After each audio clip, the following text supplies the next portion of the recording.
Então tá, a gente já chega pedindo perdão já, tá? Por que perdão? Pelo simples fato que essa semana a gente faz 30 e começa a ficar velho e a saúde já não é mais aquelas coisas. Aí eu peguei um resfriadinho essa semana, acho que na segunda-feira à noite, e tem se perdurado a semana toda lá em casa lá. Então essa voz, a voz já não é uma coisa aquelas coisas, nossa, que maravilha de voz. Aí, falando pelo nariz ainda, complica um pouquinho mais. Então, acalma o coração, fala assim, ouve tudo, retém o que é bom, ok? Não fica assim, nossa, não liga muito essa nossa voz nasal, que eu também não estou gostando. Gente, eu tenho um pavor de escutar minha voz desse jeito. Vamos lá. Pegando um pouquinho do que a gente tem sido ministrado, a nossa igreja é incrível porque a gente acompanha muitos ministérios aí fora. A gente vê megas igrejas aí de 12 mil pessoas, 17 mil pessoas aqui na capital mesmo, 12, 10. E é interessante a maneira como eles são abençoados pela palavra. Aí eu falei, quando eu cheguei aqui, há incríveis 10 anos atrás, 9 anos atrás, o pastor Ednilson aqui, a gente tinha uma expectativa, eu tinha uma expectativa, porque eu estava afastado da igreja e tentando voltar. E o pastor Ednilson estava chegando na igreja também, então estava aquele processo de readaptação. Aí observando um pouquinho e começamos a ver que a internet começou a alimentar muitas das pessoas nesse tempo. Aí eu falei, nossa, cara, que mensagem que as pessoas estão recebendo. Aí de um tempo para cá eu falei, Deus, por que a gente não vive isso aqui? Aí ele falou assim, mas a mensagem está sendo pregada, você que não está prestando atenção no que eu estou falando. Aí ele falou, beleza, né? Pegamos o cotonete gospel, limpamos a orelha e começamos a prestar atenção. E realmente, a nossa igreja tem sido ministrada de uma forma esplendorosa. Tem umas pessoas assim vindo, que assim, os abençoados não conseguem nem trazer uma cola para pregar, entendeu? As pessoas vêm ministrar aqui, se você parar para prestar e começar a analisar as pessoas, tem uns seres angelicais que simplesmente não trazem nada, o cara só vem e começa a pregar, ele traz o celular para contar o tempo. É só isso, o cara começa a ministrar. O pastor Edilson contou o segredo para a gente. Se você quer saber, procura ele no gabinete. Viu? Pegou a deixa. Mas assim, aí tem outros seres também caminhando com a gente, né? Um ser um pouco de baixo porte, com muita unção, chamado Lidiane, que também é outra que só prega com 3 pontos. Ela escreve um bilhetinho assim, escreve 3 pontos e debulha. Você sai assim arrebentado após a mensagem dela, entendeu? Aí você pensa, nossa. Aí eu falei, Deus, me dá uma fome da palavra desse jeito, porque eu quero extrair a essência desse jeito. Não pode, os caras pegam um versículo que eu leio a minha vida toda e os caras leem de novo, numa outra perspectiva, numa outra ótica. Eu falo, cara, não pode. É só comigo, eu que sou muito analfabeto, gospel, só pode. Eu não sei ler Bíblia. Aí, eu entendi, eu escutei no meio da galera. O analfabeto gospel. Essa foi boa, vou anotar. Ótima piadinha para frente. Aí, eu falei, Deus, me dá essa fome.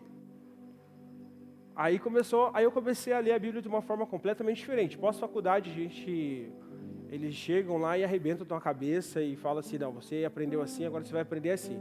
Aí, como eu sempre gosto de ter muitos relacionamentos que me fazem crescer, porque eu quero ser grande, então eu preciso andar com pessoas grandes. E eu ando com a Lidiane com 1,60 m, mas ele é grande, tá?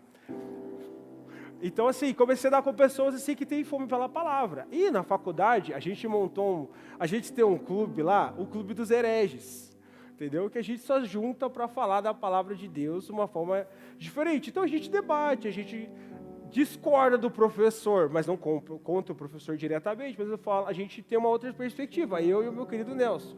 A gente no começo era em 10 pessoas, já estamos em 2, é o facão da faculdade. Mas a gente ainda continua produzindo isso aí. Aí eu tenho alguma dúvida, né? Como ele foi para a área de exegeta, aí eu falei assim, eu vou sugar os seus conhecimentos, amigão. Aí eu tenho uma dúvida num texto, alguma coisa, eu falo, como é que é o original disso aqui? Aí ele vai lá e fala assim, ó, esse é o contexto, esse aqui, esse aqui. Eu falei, beleza, obrigado.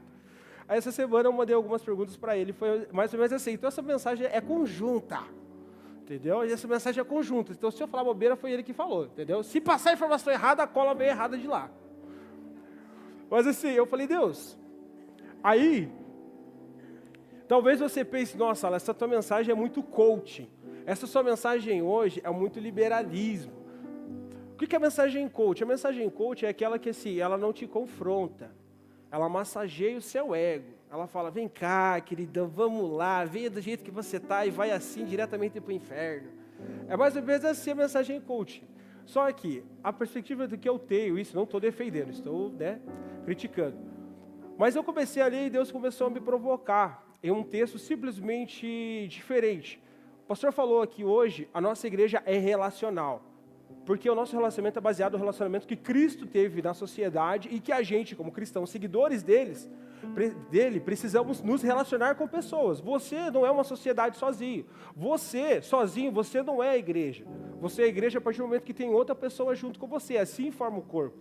Você sozinho é simplesmente morar do Espírito Santo. Pode fazer acontecer? Pode. Mas sozinho, você se apaga. Sozinho, você começa a pirar nas suas heresias e achar que está indo pelo caminho certo e está indo pelo caminho errado. Mas pensando um pouquinho mais e falando da minha indagação, eu falei, quantas vezes Jesus disse não na Bíblia? Aí eu pensei, falei, nossa, é pesado isso. Porque, não é não. Eu não sei se vocês também foram criados daquele jeito, mas a minha mãe era um não e depois a chinela voava. Entendeu? É não, não! Acabou. Não tinha essa argumentação hoje que tem, esse diálogo, sabe, dos pais. Mas mãe, mas pai, mais. Entendeu? Aí eu pensei e falei assim, calma, Jesus, é muito pesado isso aqui. Daí ele falou assim, vai lá aprofunda. Veja quantas vezes eu disse não nos evangelhos. E realmente, Jesus, ele não falava não. A única vez expressamente dito que ele falou não, ponto, acabou, foi contra o pecado do Espírito Santo. Esse pecado não tem perdão. Aí você para e pensa, beleza, esse é o único pecado que não tem perdão. A única vez que Jesus falou que não. Sabe por que não? Porque Jesus nos mostra que o relacionamento dele não é para te travar. O não, normalmente, acontece lá em casa, Eu estou com um bebezinho lá, coisa mais linda do mundo, Noah, fez 8 meses, coisas, e ele já começou a desbravar o mundo dele. Então ele vai lá, ele tem todos os brinquedos dele. E o que ele vai querer pegar?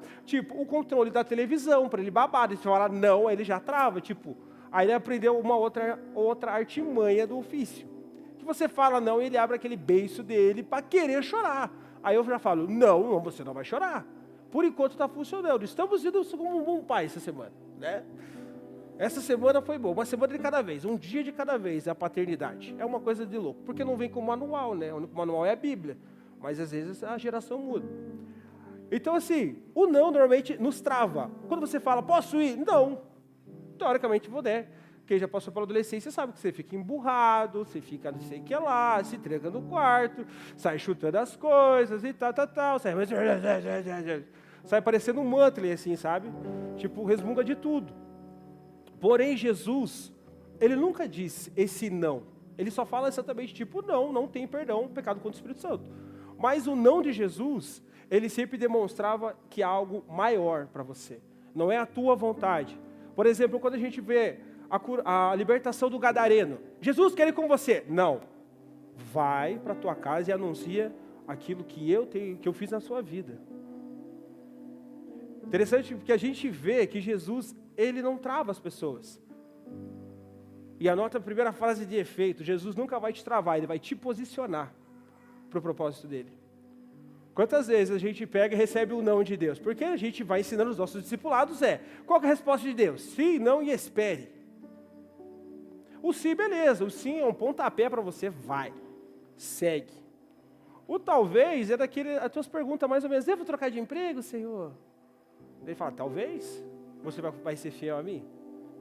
Ou o não é para você realmente, é birra tua, é infantilidade, é imaturidade tua? Porque eu preciso que você cresça. Jesus, ele sempre demonstra esse tipo de relacionamento. Ele demonstra exatamente isso, ele nunca vai chegar para você e vai falar, não filha, você não vai viver o sobrenatural. Mas ele pode falar assim, não agora, mas se prepare. Interessante que a gente para e começa a observar os relacionamentos de Jesus. Jesus, quando os discípulos veem para Jesus assim, no meio do Sermão do Monte, aquela multidão toda, Jesus, vamos embora que tem muita gente, a gente está com muita fome, e aí? Aí Jesus fala, não, vocês vão alimentar as pessoas, não é a tua vontade, é a minha. Vamos lá, vamos para mais um ensinamento. Separe e multiplique. Jesus, ele tem algo que incomoda ele de ver coisas, pessoas, que deveriam se movimentar paradas. Já falei na última mensagem que eu trouxe, quando ele pegou e trouxe os discípulos. Os discípulos não eram discípulos, simplesmente pescadores, estavam parados, sentados, e de repente Jesus falou: vem, vos farei pescadores de homens. Pessoas que eram para viver o sobrenatural, pessoas que eram para estar em movimento, estavam paradas. E Jesus, ele falou: vem. Pode ver que Jesus sempre traz algo para o movimento. Jesus sempre traz algo que estava lá. Um coxo estava parado. E ele fala assim: levanta e anda. Primeira pergunta dessa noite é: você tem se movimentado ou você está parado?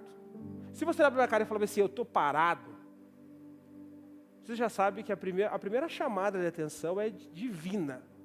Porque Jesus olhou simplesmente meros pecadores e pescadores. E falou assim: movimenta. Tira do marasmo, tira disso.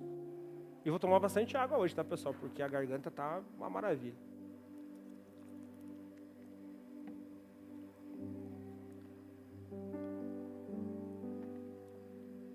Então, pegando isso, essa situação de Jesus sempre movimentar, eu quero trazer um texto. Daí rolou um debate lá em casa essa semana, né? A Jéssica falou: amor, você vai pregar sobre Paulo novamente? Eu falei: não, amor, não vou pregar sobre Paulo novamente. Entendeu? Então eu quero que vocês abram lá em Filipenses, que não foi escrito por Paulo. Filipenses capítulo 3, versículo 13 a 14. Irmãos, quanto a mim, não julgo que haja alcançado, mas uma coisa faço, e é que, esquecendo das coisas que ficam para trás, e avançando para as que estão adiante de mim, prossigo para o alvo, pelo prêmio da soberania vocação de Deus em Cristo Jesus. Vamos ler todo mundo junto? Cadê a versão? Cadê a versão bonitinha? 13, 14, ali. Pode ser essa aqui. Vamos lá. 1, 2, 3, bem bonitinho, vai. Irmãos,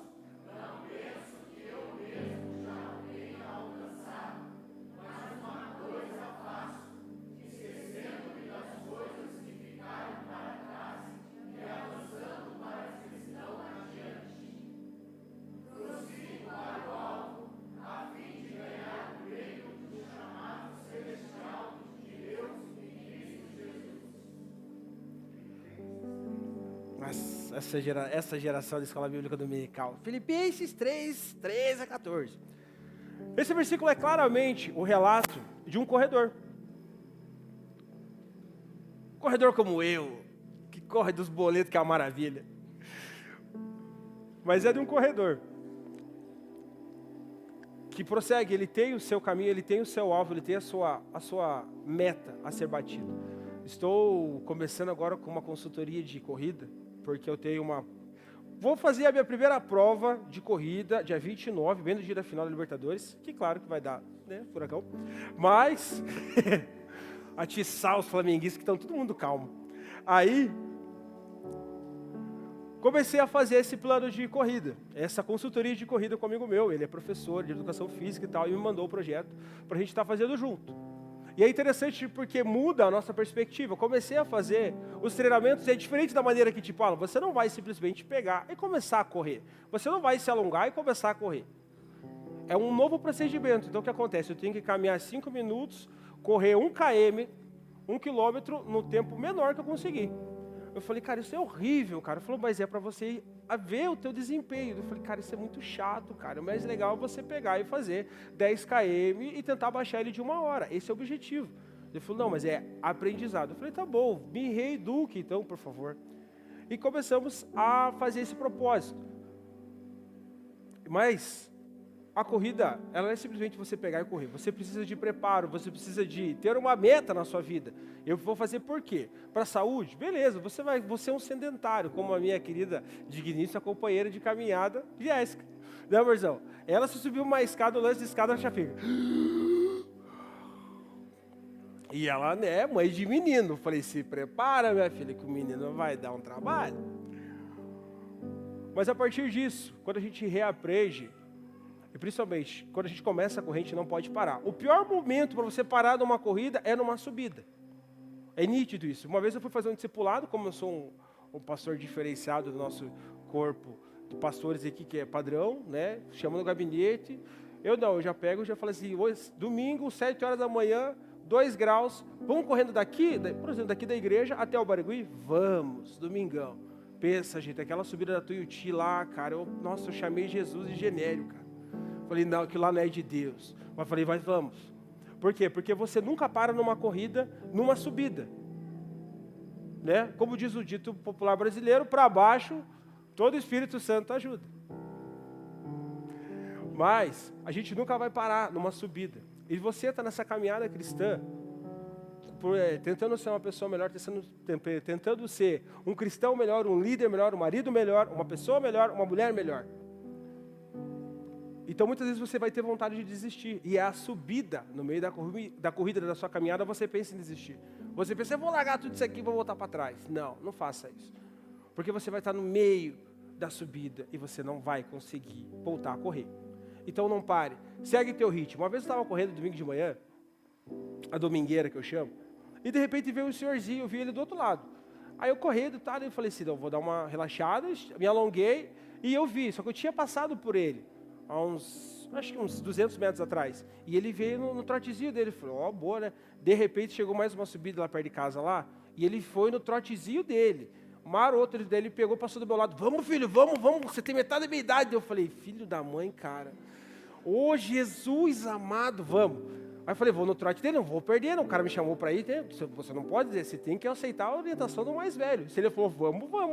Aí eu fui. Nossa, cheguei lá em cima lá dele, viu, você conseguiu. Eu falei, nossa, cara, eu só precisava de um empurrãozinho. Mas tudo bem, né, acontece. Mas no meio dessa caminhada, tem algumas coisas que podem travar você. E a nossa série de mensagens é, não pare. E muitas vezes você para por coisas bobas. E talvez você pare por coisas erradas. Muitas vezes você está lá em cima e de repente você vai lá embaixo. Exemplo claro disso, de você estar lá em cima e você estar lá embaixo. Sabe aquela semana, acontece muito encontro com Deus aqui. Você está naquela semana de jejum e oração, cara, que o diabo tem medo de você, filho. Você está orando, você está jejuando, você está acordando 3, 4 horas da manhã, ninguém te para. Você está com o teu estômago começa a fazer aquele barulho de fome, você já começa a orar. Fala, Deus, eu rasgo minha carne diante de Ti, Pai. Isso, obrigado. Pega lá embaixo, pega lá na alma agora, vai. Aí você chega assim e fala assim, Deus, transforma. Não há impossível para você, não há trava para você. Cara, olha, gostei, boa. Vem junto.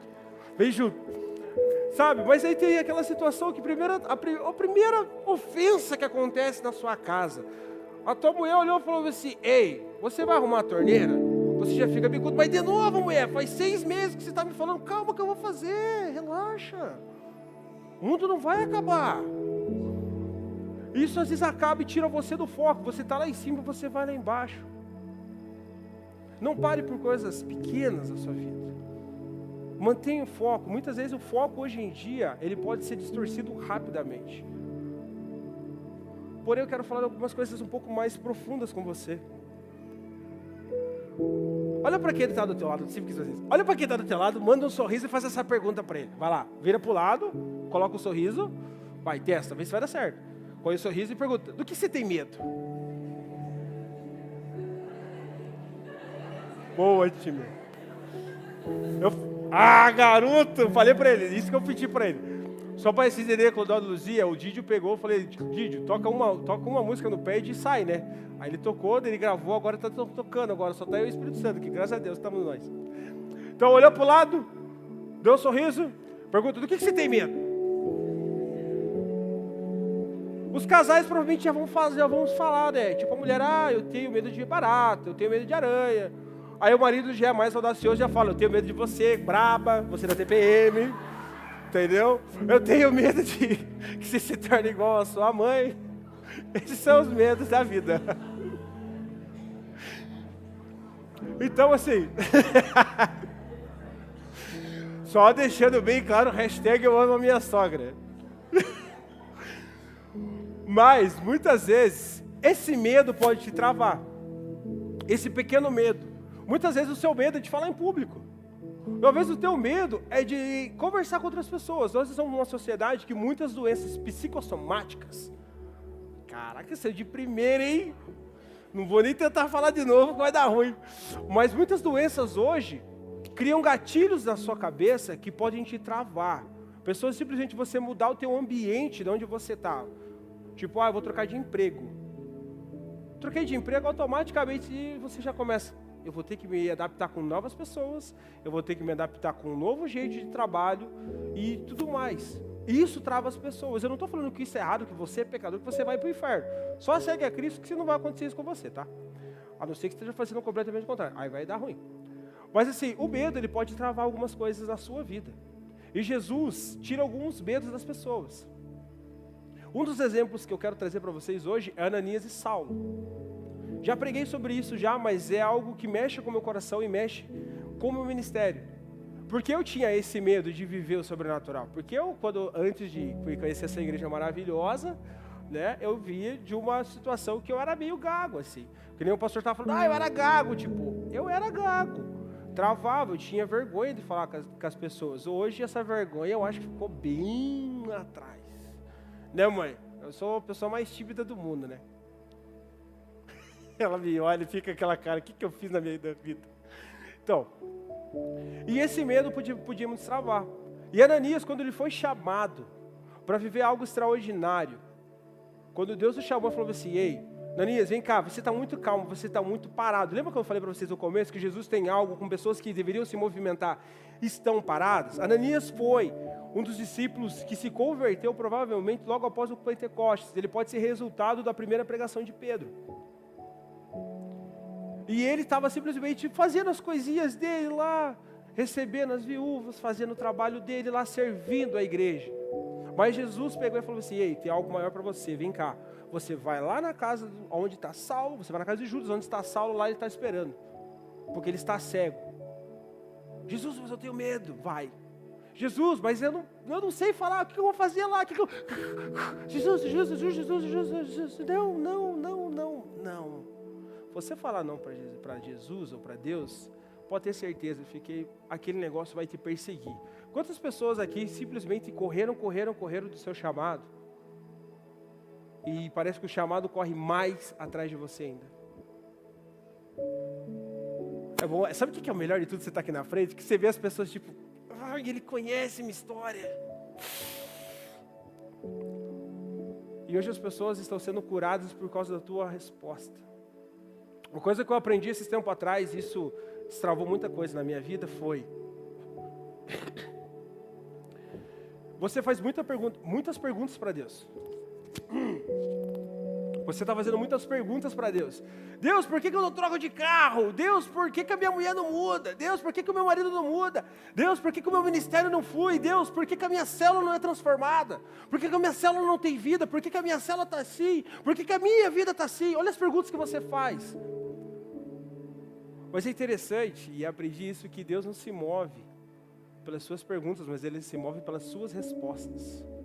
Porque enquanto você está fazendo pergunta para Ele, Ele simplesmente está esperando. Beleza, eu quero fazer na sua vida. Por que a minha célula não muda? Mas você levanta para orar pela tua célula. Minha célula não tem visitante. Mas eu só conheço o crente. Então começa a dar uma volta no teu condomínio aí, começa a achar não crente, gente. Mas é fácil para você falar, não, você é sem vergonha. Não, ficou estranha essa palavra. Você é desprovido de timidez. Pronto, ficou melhor. Mas não leve o meu parâmetro a sério. Não me leve como parâmetro para você.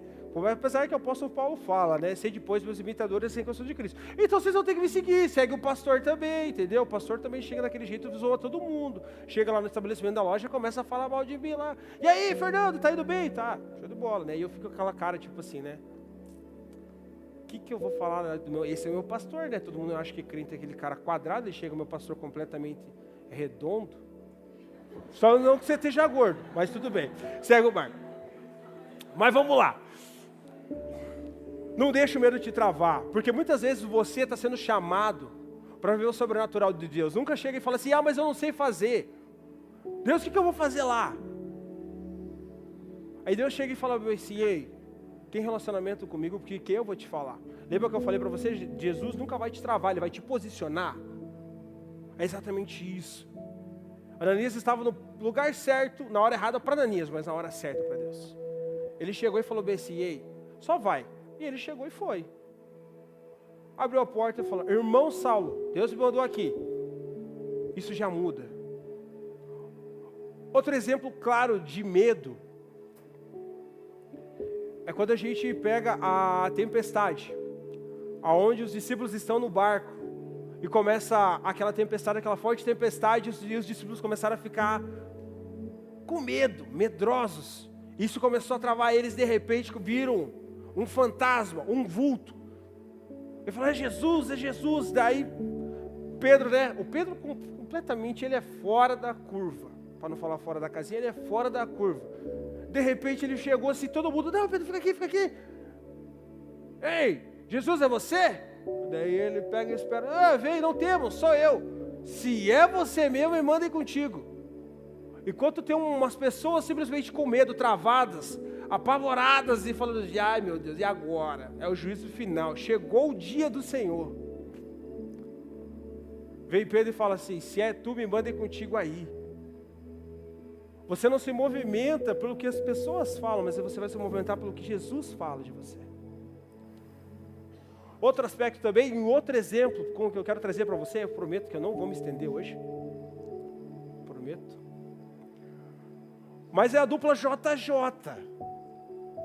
Normalmente assim, né? Quem passa pelo concílio teve que passar pelos 3 JJ. Né? João Batista, Jordão, João Batista e Jesus. Eu acho que é nessa ordem. Eu vou ter que estudar para saber. Isso, tomara a Deus, que é só para o final do ano que vem ou de 2024. Tomara a Deus. Estamos fugindo. Mas é o relacionamento que Jesus teve com Jairo. Quantas vezes nós deixamos que as coisas piorem para que a gente procure ajuda, para que a gente procure Jesus nas nossas vidas? Quantas vezes a gente espera chegar no final de tudo? Né? Vamos usar um exemplo muito... Vamos usar um exemplo másculo. Sabe quem marido dirige aqui? Levanta a mão. Aê, só para a gente ter uma participação para você acordar. Beleza. Quantos desses maridos a mulher dirige? Levanta a mão, mulherada que dirige. Maravilha. Qual que é o maior desespero de estar o homem e a mulher num carro e acende a luzinha da reserva? Qual que é? Amor, tem que abastecer. O homem automaticamente vem. Eu conheço o meu carro, mulher. Calma que a gente chega e volta. Exatamente, vai falar que não é assim. Eu conheço o meu carro. Entendeu? Olha lá, a gente quer a contenda rolando no meio do arraial. Calma, gente, vai dar tudo certo. Hoje é domingo de ceia. Eu percebi uma coisa, uma pausa aqui na mensagem. Mas eu acho que o pastor, propositalmente, ele me coloca para pregar em domingo de ceia, que eu acho que é já para pedir perdão pelos meus pecados, por aquilo que eu falo aqui na frente, cara. É incrível, cara. Já é a 3ª ou 4ª vez que eu venho pregar e é domingo de ceia. Muito bom. Eu acho que foi do processo, né? Porque a primeira vez que eu preguei aqui em agosto, não sei que ano, mas foi no domingo de ceia também. E já vem pedindo perdão pelos pecados. Voltando a Jairo e Jesus. Jairo estava lá, de repente, quando a filha dele começou a ficar muito ruim, ele saiu e foi procurar Jesus. E há um contexto, há umas divergências do contexto lá, porque Mateus 5:35 e Lucas 8:50 conta essa história. Mas Jairo vai procurar Jesus. E nesse momento ele chega para Jesus. Jesus, eu preciso que você vá lá e cure a minha filha. Até o momento era simplesmente uma cura. Até aquele ponto era simplesmente tipo, Jesus, vamos lá, vamos. Quando Jesus se prontifica para ir, há uma pausa ali. Porque quem conhece a Bíblia sabe que houve a cura da mulher do fluxo de sangue. Eu falei, tá, e por que tem essa pausa? Eu poderia simplesmente ter chegado, né? Logo após esse relato. Aí agora vem um dos processos da nossa fábrica de heresias. Calma, relaxa, respira e não pira. Quando a gente entende no grego, vai sair. Quando a gente entende no grego, o cronos é a palavra de cronologia. É o tempo determinado. De janeiro a dezembro, isso é cronologia. Você nasceu sei lá quando, e, né, como diz a galera, 1900 e Guaraná, e vai até Deus quiser. Ok? Beleza, isso é cronologia. O kairos, o kairos de Deus, é aquilo que é gerado, é aquilo que é feito simplesmente para algo de Deus especialmente para você. Deu para entender? Então o Cronos é aquilo que é a tua vida. É simplesmente você nasceu para fazer isso, isso e isso. Ok, beleza, você vai casar com tantos anos e tal. Você vai ter um ministério frutífero, você vai fazer tantas coisas. É simplesmente você entrar no processo de Deus. É simplesmente você caminhar conforme o propósito dele. Agora o Kairos é algo diferenciado. É algo que somente você pode fazer. Aí a gente entende que é o seguinte, nessa história tem esses dois contextos. No Cronos, na cronologia de Jairo, era simplesmente ele chegar em Jesus e trazer ele para casa. Mas a mente de Jesus calma. Há um propósito no céu e na terra para que aconteçam as coisas. Quando Jesus cura a mulher do fluxo de sangue e ele para por ela, dá aquela acalmada no coração de Jairo e fala bem assim, ei, calma que está tudo sob controle. O que eu quero trazer para você? Que muitas vezes você acha que é tudo do teu tempo. Nós somos crianças mimadas que acham que Deus tem que fazer as coisas no nosso tempo. Você acha que você vai orar hoje e as coisas amanhã acontecem. Mas há um tempo de maturidade, há um tempo de crescimento na sua vida. E eu sou muito explosivo com algumas coisas. Eu sou muito esse tipo, eu tenho uma ideia, vamos fazer acontecer. Vai, vamos fazer. Aí vem Deus e fala assim, baixa um pouquinho o alvoroço, porque é eu que quero fazer na tua vida, não é você que faz, sou eu que faço. A gente tira uma lição disso, tipo, imagine Deus ministrando o primeiro milagre na vida de Jairo, que é assim, respira um pouquinho que tem a mulher aqui. Ele não falou nada. Mas talvez a fé que ele tinha em Jesus para trazer a cura era o suficiente para ele. Só que, como a gente sempre fala, o povo brasileiro nem tudo que está ruim que não possa piorar. Logo após disso, dessa pausa da cura da mulher do fluxo de sangue, vem as pessoas já e falam, Jairo, tua filha morreu. Aquela que estava doente já morreu. Não incomode o mestre.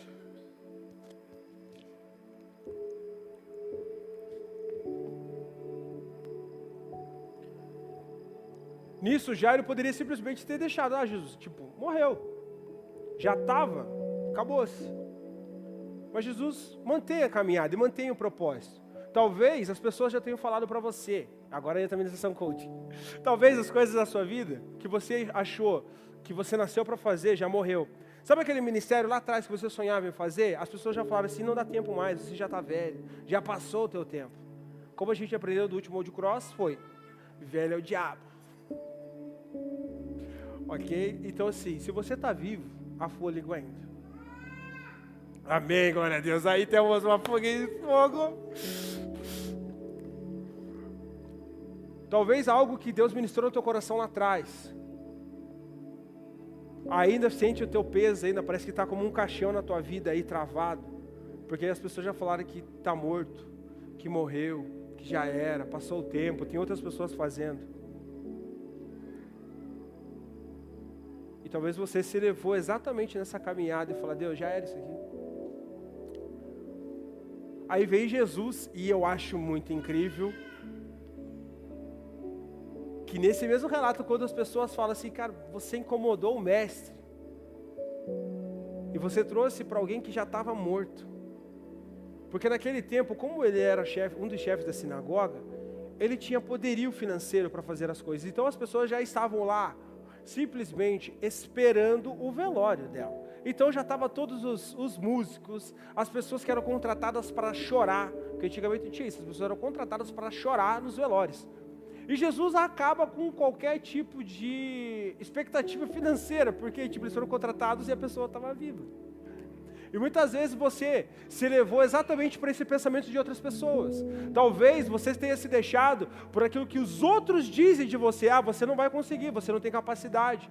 Ah, porque você não consegue fazer.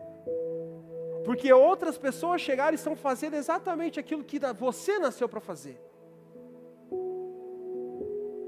Só que Jesus manda dizer para você, ei, não está morto o teu ministério. A tua célula não está morta. Ela simplesmente está dormindo. E aí ele veio, ei, acorda. E ele vem e extrai de você aquilo que estava morto, ele traz a vida. Nossa, gente do céu, eu achei que ia ser um bam, amém. Um pipocadinho assim, né? Tá bom, a gente aceita. Estamos ficando avivadinho, vai dar certo. Então para de ficar achando que as coisas morreram, porque outras pessoas falaram que morreram. Porque Jesus não disse para você que morreu. Se Jesus disse, é porque tem algo melhor na tua vida. Se aquele teu ministério que era frutífero, que bombava, que fazia as coisas, que você se derretia por aquilo, se entregava por aquilo, que você não fazia metade, e de repente se morreu, mas você ainda queima no teu coração, fala: Deus, ressuscita, traz de novo. Mas se não, deixa para trás e vem para frente. Terceiro ponto. E isso aqui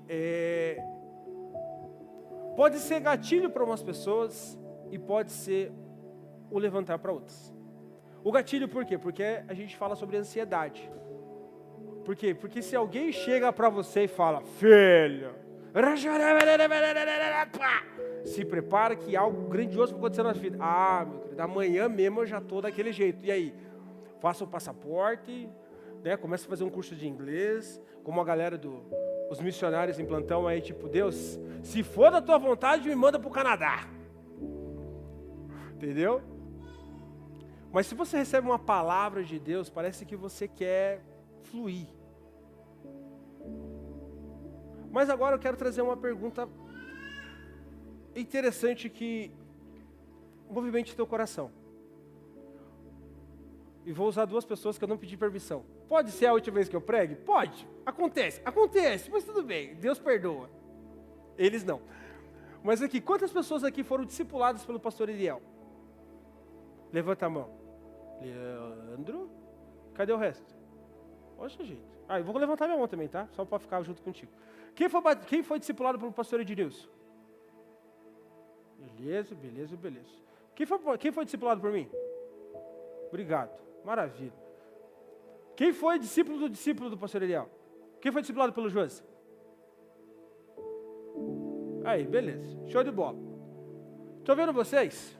Vocês são resultados de uma pessoa que não parou, correto? Vocês imaginaram se eles tivessem parado, aonde você estaria?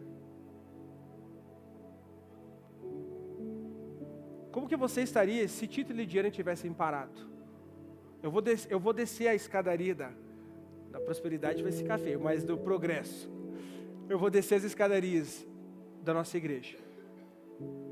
Mas você já imaginou aonde estaria o teu casamento se Tito e Lidiane tivessem parado? Você imaginou aonde que você como homem, se Ariel tivesse parado lá atrás? E detalhe, e aonde Tito e Lidiane estariam se o pastor Ednilson tivesse parado? Porque é incrível como a maneira como o nosso pastor, ele lidera, ele fala bem assim: eu não tenho ciúmes do meu púlpito. E desde o começo, desde a primeira conversa que eu tive com ele, falando sobre ministerialmente falando, foi no dia 15 de novembro de 2000 e não sei quanto. Eu só lembro da data, não lembro do ano. Às vezes eu preciso parar para pensar, fazer conta. Eu sou ruim em história, que é uma maravilha. Mas, eu lembro até hoje, ele falou assim: eu estou aqui para te fazer pezinho para você crescer. Daí eu peguei e falei assim, né? Tem uma figurinha que eu tenho lá guardado, para quando eu estou meio ateu assim, mas eu coloco lá: muito bonito o teu discurso, pena que eu te conheço. Mas esse era um discurso que todos os pastores falavam assim: não, a gente está aqui para te fazer pezinho. Aí eu falei: beleza. E desde o começo, ele sempre incentiva as pessoas. Esse colegiado pastoral que a gente tem hoje, essa equipe pastoral foi tudo gerada por ele. Ele nunca reteve nada. Sabe o que você chegar assim numa reunião da equipe pastoral e falar assim: Alan, está aqui um presente para você. Mas ele parar para você e falar assim: como é que você está? Ele nunca fez nenhuma cobrança nossa. Eu não sei com vocês, comigo, com a Jéssica, é sempre suave. Agora não sei se tem gostos e gostos, né?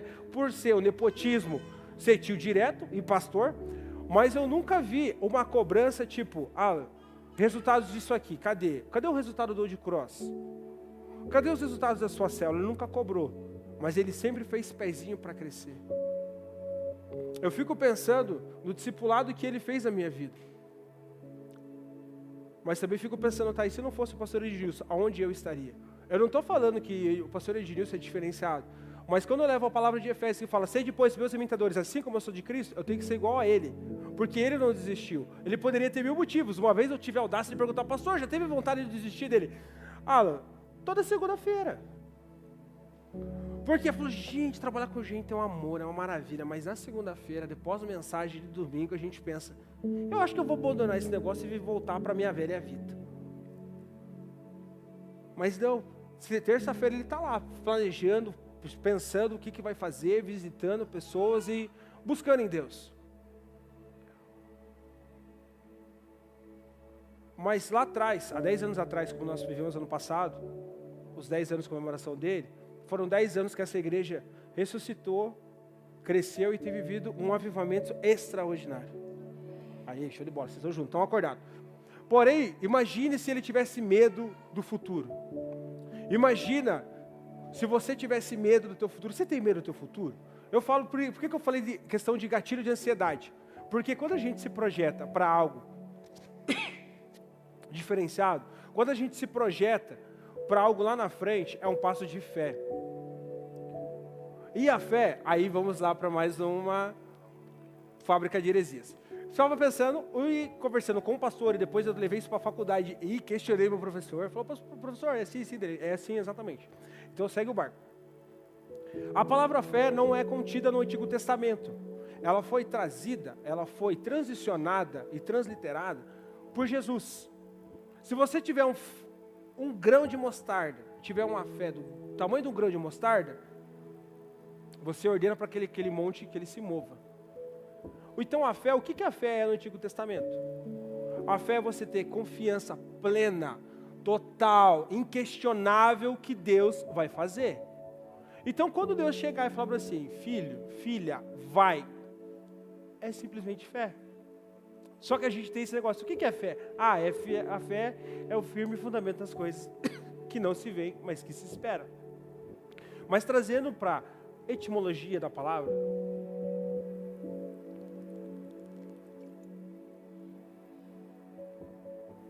a fé é traduzida exatamente disso. Aquilo que você confia plenamente, totalmente, inquestionável, sem questionar, sem duvidar. Isso é a mensagem, isso é a fé. Em Deus, e é somente Ele. Então, o último ponto é, talvez você parou por algum motivo. E é o exemplo que eu quero trazer agora, foi exatamente com Pedro. Pedro parou após a morte e ressurreição de Cristo. Ele voltou para a velha vida, ele voltou para o barco, ele voltou a pescar. Talvez em algum momento da sua vida você parou. Por situações, por pessoas, por mágoas. Às vezes, talvez alguém falou para você que você não era capaz, que você era incompetente, que você não prestava para fazer isso. Só que no teu pior momento é quando Deus te dá uma missão. João capítulo 21 traz essa história da restauração de Pedro. Que ele chega e fala, e ele corre desesperadamente tentando uma situação tipo, Deus, Jesus me perdoa, que tu sei que ela falou, Pedro, tu me amas? Dele, Senhor, tu sabes que eu te amo. O garganta tá filé. Então apacenta as minhas ovelhas. Novamente ele pergunta, Pedro, tu me amas? E ele novamente fala, Senhor, tu sabes que eu te amo. Mas talvez naquele contexto ele simplesmente queria pensar no seu passado, tipo, Jesus, eu te traí. Jesus, eu abandonei aquilo que você me deu. Eu abandonei a tua palavra na minha vida. Eu deixei ela atrás. E novamente ele fala assim, Pedro, tu me amas? E ele falou, Senhor, tu sabes de todas as coisas. E Jesus fala, então apacenta as minhas ovelhas. Eu quero chamar o Ministério de Louvor aqui já. Falei para vocês que eu ia terminar no tempo, menos de 1 hora. E eu queria que você fechasse seus olhos. Enquanto o Ministério se ajeita aqui, Um momento da minha vida eu parei. Um momento da minha vida eu deixei. E essa música é muito antiga. Vai subir um cheiro de naftalina aqui. Entendeu? Porque é muito velho. Mas eu ser ministrado ela no meu coração e a confirmação dela veio a partir disso. Quando eu estava num momento da minha vida financeiramente bom, porque eu estava trabalhando, mas eu tinha deixado a igreja. Eu trabalhava sábado e domingo e comecei a viver a vida loucamente. E isso, eu falei, Deus, e eu escutei essa música passando num carro, dos caras do lado da igreja.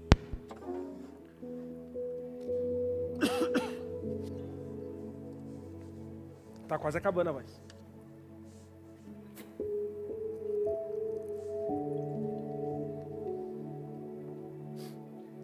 E foi quando Deus chegou e falou bem assim, filho, eu tinha tudo na tua vida e você simplesmente deixou de lado. Eu tinha um ministério grande na tua vida e você deixou. Eu tinha 16 para 17 anos. E achava que era dono do mundo, dono do meu nariz e tal, e simplesmente um moleque entrando no mundo. Mas hoje eu vejo que isso foi... Não falo que, sai da igreja e volte. Mas eu poderia ter sido muito mais frutífero se eu tivesse continuado na igreja. Mas eu quero que você escute essa música e depois eu quero orar com você. Agora com vocês. Isso, a deixa de vocês.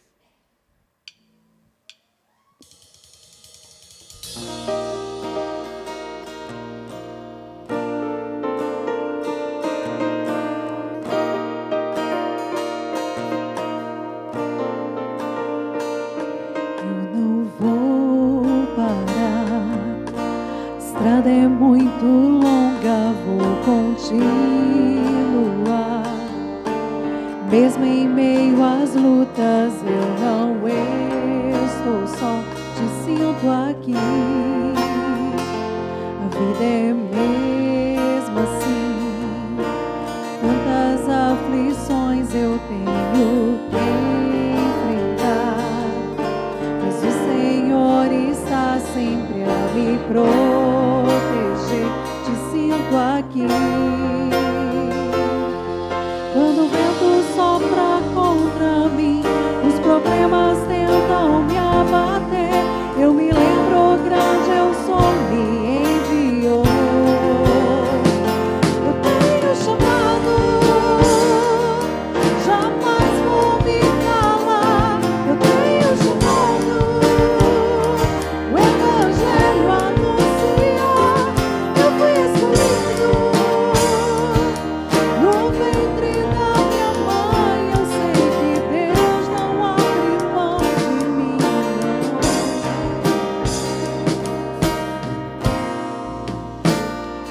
A vida é mesmo assim. Tantas aflições eu tenho que enfrentar, mas o Senhor está sempre a me proteger, te sinto aqui. Quando o vento sopra contra mim, os problemas tentam me abater, eu me lembro grande, eu sou, me enviou. Tenho chamado, jamais vou me calar. Eu tenho chamado, o Evangelho anunciar. Eu fui escolhido no ventre da minha mãe. Eu sei que Deus não abre mão de mim, não. Há muito pra fazer, não dá mais tempo pra olhar pra trás.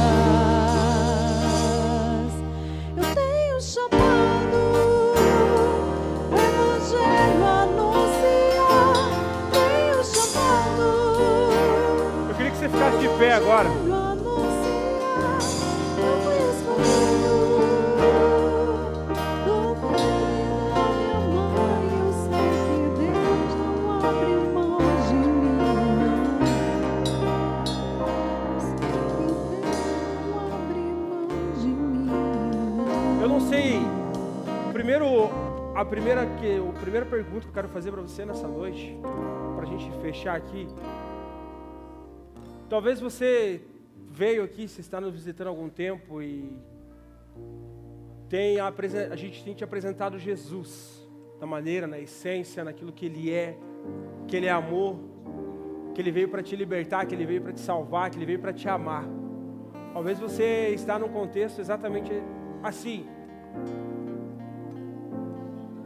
mas você ainda não aceitou Ele como seu único e suficiente Salvador. Às vezes há um buraco no teu coração ali que somente Jesus pode curar.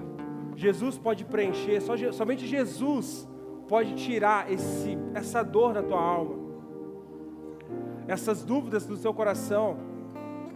Muitas vezes você cresceu escutando que você não era um nada, você não sabe nem o porquê que você está na terra ainda. Mas essa noite a gente quer te apresentar Jesus Cristo. Nós queremos te apresentar aquele que nos amou, que nos restaurou, que nos libertou e que nos ressurgiu. Eu quero saber se tem alguém aqui nessa noite que quer aceitar Jesus Cristo como seu único e suficiente Salvador.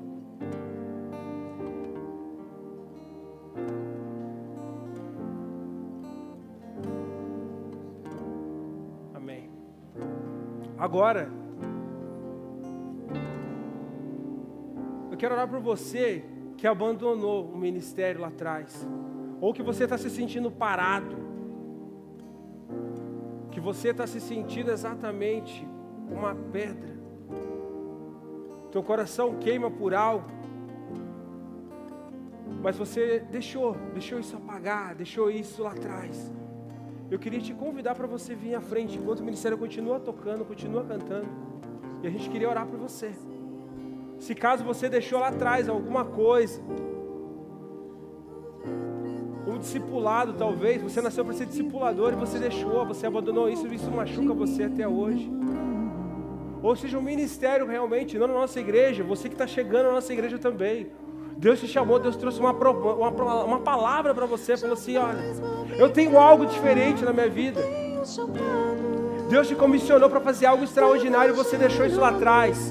Você está vivendo pelo teu passado, aquilo que você fez lá no passado. E Deus chega e fala para você, ei, não ande pensando nas coisas que você fez lá atrás, mas caminha por algo novo, caminha por uma nova perspectiva, uma nova palavra que Jesus quer trazer na tua vida.